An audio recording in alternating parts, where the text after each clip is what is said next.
ನಮಸ್ಕಾರ ಎಲ್ಲರಿಗೂ. ಎಲ್ಲರೂ ಹೇಗಿದ್ದೀರಾ? ಈ ಬಿರು ಬಿಸಿಲಲ್ಲಿ ಎಲ್ಲರೂ ಆರಾಮಾಗಿದ್ದೀರಾ ಅಂತ ತಿಳ್ಕೊಂಡಿದ್ದೀನಿ. ನಾನು ಸಹ ಆರಾಮಾಗಿದ್ದೀನಿ. ನೋಡಿ ಸ್ನೇಹಿತರೆ, ನಮ್ಮ ಮನೆ ಮುಂದೆ ಒಂದು ಮಾವಿನ ಮರ ಇದೆ. ಈ ಥರ ಬೆಳಗ್ಗೆ ಕಸ ಗುಡಿಸ್ತೀವಲ್ಲ, ಅವಾಗ ಈ ಥರ ಎಲ್ಲ ಬಿದ್ದಿರುತ್ತೆ. ಎಷ್ಟು ಒಡ್ಕೊಂಡಿದೆ ನೋಡಿ, ಎಲ್ಲ ಕೆಲವೊಂದು ಚೆನ್ನಾಗಿದೆ, ಕೆಲವೊಂದು ಒಡ್ಕೊಂಡಿದೆ. ಇದರಾಗೆಲ್ಲವೂ ನಾನು ಯಾವುದ್ಯಾವುದು ಒಳ್ಳೇದು ಬರುತ್ತೆ ಅದನ್ನೆಲ್ಲ ಕಟ್ ಮಾಡಿಕೊಂಡು ಇವತ್ತು ನಿಮಗೆ ರಸಮ್ ಮಾಡೋದು ಹೇಗೆ ಅಂದ್ಕೊಂಡು ಹೇಳಿ ತೋರಿಸ್ತಾ ಇದ್ದೀನಿ. ತುಂಬ ಚೆನ್ನಾಗಿರುತ್ತೆ, ಕುಡಿಲಿಕ್ಕೂ ಚೆನ್ನಾಗಿರುತ್ತೆ, ಊಟಕ್ಕೂ ಚೆನ್ನಾಗಿರುತ್ತೆ. ನೋಡು, ಮೊದಲು ಒಂದು ಕಡಾಯಿಗೆ ನೀವು ನೀರು ಹಾಕೋಬೇಕಾಗತ್ತೆ. ನಾನು ಒಂದು ಚಿಕ್ಕ ಪಾತ್ರೆಯಿಂದ ನೀರು ಹಾಕ್ಕೊತೀನಿ. ನಿಮಗೆ ರಸಮ್ ನಿಮ್ಮ ಮನೆಯಲ್ಲಿ ಎಷ್ಟು ಮೆಂಬರ್ಸ್ ಇದ್ದಾರೆ ಅವ್ರ ಮೇಲೆ ಡಿಪೆಂಡ್. ಇದು ತುಂಬ ಚೆನ್ನಾಗಿರುತ್ತೆ. ನಾನೀಗ ಒಂದು ಪಾತ್ರೆಯಷ್ಟು ನೀರು ಹಾಕ್ಕೊಂಡಿದ್ದೀನಿ. ಮತ್ತೆ ನಾನು ಹಾಕ್ಕೊತೀನಿ. ಮತ್ತೊಂದು ಪಾತ್ರೆ ನೀರು ಹಿಡಿಯುತ್ತೆ ನನಗೀಗ. ಈಗ ಪಾತ್ರೆ ಕಡಾಯಿ ಒಳಗೆ ನಾನು ನೀರು ಕಾಯ್ಲಿಕ್ಕೆ ಬಿಟ್ಟಿದ್ದೀನಿ. ಕಾಯಿಲೆ ಅದು ಕುದಿಯೋ ಅವಶ್ಯಕತೆ ಇಲ್ಲ, ಆಮೇಲೆ ಕುದಿಸೋಣಂತೆ.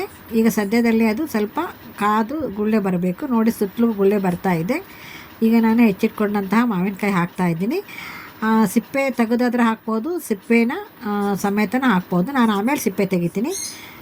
ಖಾರಕ್ಕೆ ಅನುಗುಣವಾಗಿ 3 ಹಸಿಮೆಣಸಿಕಾಯಿ ಹಾಕಿದ್ದೀನಿ.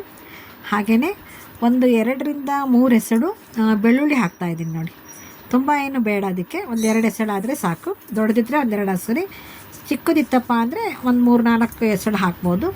ಇದು ನೋಡಿ, ಚೆನ್ನಾಗಿ ಕಲರು ಚೇಂಜ್ ಆಗಬೇಕು ಇದಕ್ಕೆ. ಆವಾಗ ಅಲ್ಲಿ ತನಕ ನೀವು ಕುದಿಸ್ಬೇಕಾಗತ್ತೆ. ಚೆನ್ನಾಗಿ ಕುದ್ದಾಗ ಅದು ನೀರೆಲ್ಲ ಬಿಟ್ಕೊಳ್ಳುತ್ತೆ. ನೋಡಿ, ಹುಳಿಯೆಲ್ಲ ಬಿಟ್ಕೊಳ್ಳುತ್ತೆ ಅದು.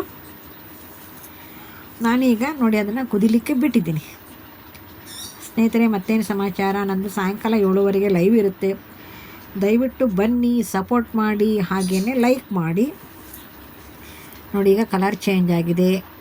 ಹಸಿಮೆಣಸಿಕಾಯ್ದು ಕಲರ್ ಚೇಂಜ್ ಆಗಿದೆ. ನಾನು ನೀರೇನು ತೊಗೊತಾ ಇಲ್ಲ, ಮಾವಿನಕಾಯಿನ ಮಾತ್ರ ಒಂದು ಪಾತ್ರೆಗೆ ಹಾಕ್ಕೊತಾ ಇದ್ದೀನಿ. ನೋಡಿ,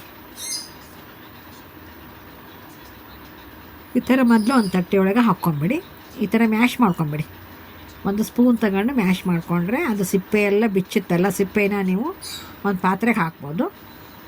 ಆಮೇಲೆ ಅದಕ್ಕೊಂದು ಸ್ವಲ್ಪ ನೀರು ಹಾಕಿ ಅದನ್ನು ತೊಳೆದು ಉಪಯೋಗಿಸ್ಕೋಬೋದು ನೀರು. ಆವಾಗ ಸಿಪ್ಪೆ ಏನಾಗುತ್ತೆ, ಸಪ್ರೇಟ್ ಆಗಿಬಿಡುತ್ತೆ. ನೋಡಿ, ಈ ರೀತಿ ಸಿಪ್ಪೆ ಎಲ್ಲ ತೆಗೆದು ಬಿಡ್ಬೋದು. ನೀಟಾಗಿ ಬರುತ್ತೆ ನೋಡಿ ಸಿಪ್ಪೆ.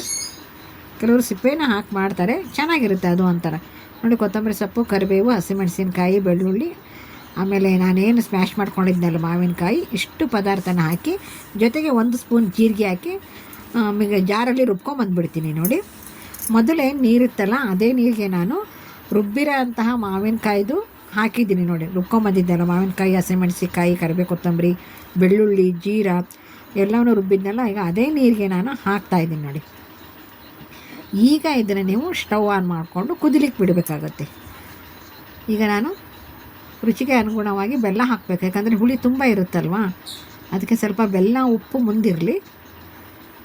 ಖಾರ ತಿನ್ನೋರು ಸ್ವಲ್ಪ ಖಾರ ಹೆಚ್ಚಿಗೆ ಬೇಕಾದರೂ ಹಾಕ್ಕೋಬೋದು. ಕುಡಿಲಿಕ್ಕಂತೂ ತುಂಬ ಟೇಸ್ಟಿಯಾಗಿರುತ್ತೆ. ಸಡನ್ನಾಗಿ ಈ ಬಿಸಿಲಲ್ಲಿ ಏನಾದರೂ ಮಾಡಬೇಕಪ್ಪ ಅನಿಸಿದರೆ ನೋಡಿ, ಈ ರೀತಿ ರಸಮ್ ಮಾಡಿಕೊಂಡು ಹೊರಗಡೆ ಬರ್ಬೋದು ನಾವು.